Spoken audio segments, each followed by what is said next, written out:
Le rusé charbonnier. Un jour, alors qu'il était en forêt pour faire du charbon de bois, un charbonnier rencontra un ours et un sanglier. J'ai une faim de loup. Dit l'ours au charbonnier. Je vais te manger.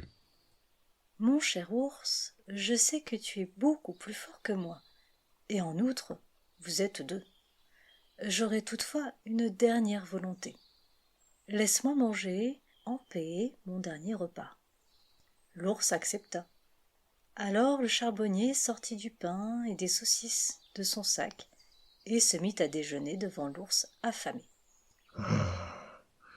Quelles sont donc ces racines qui sentent si bon?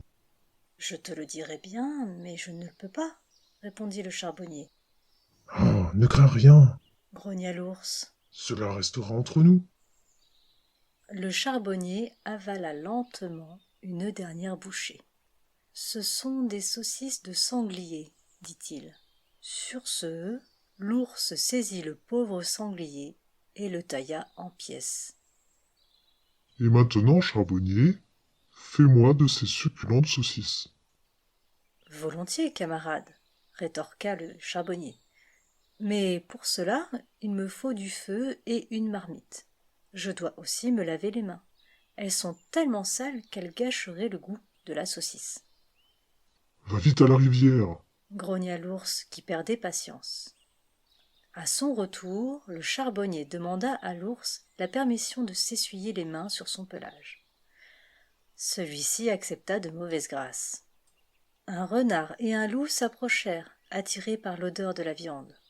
Le loup fit du feu, le renard apporta une marmite, et le charbonnier abattit un être pour entretenir la flamme.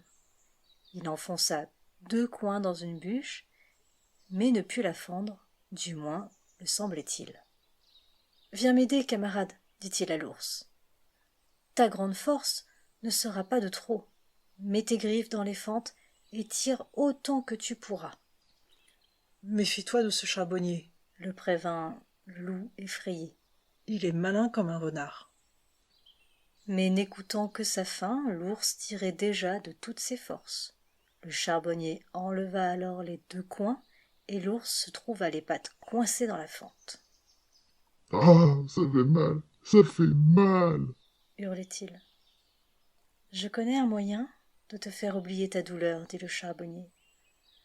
Ne sens-tu pas déjà la bonne odeur de chair qui chauffe? Et se saisissant d'un bâton lourd, il administra à l'ours la plus grande correction qu'il ait jamais reçue. Le loup, craignant qu'il ne lui en cuise bientôt, fila la queue entre les pattes et ne reparut plus. Je t'avais dit de te méfier de ce filou de charbonnier. Cria-t-il à l'ours en s'enfuyant à grands bonds, suivi du renard qui avait abandonné la marmite.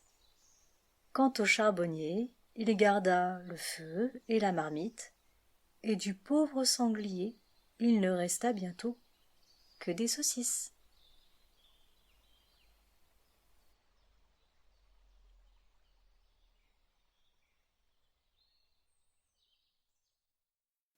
Merci d'avoir regardé jusqu'au bout, les amis. J'espère que vous avez adoré cette vidéo autant que moi, j'ai adoré la faire pour vous. N'oubliez pas de vous abonner à ma chaîne pour ne rien manquer des histoires à venir. Et n'hésitez pas à partager avec tous vos amis.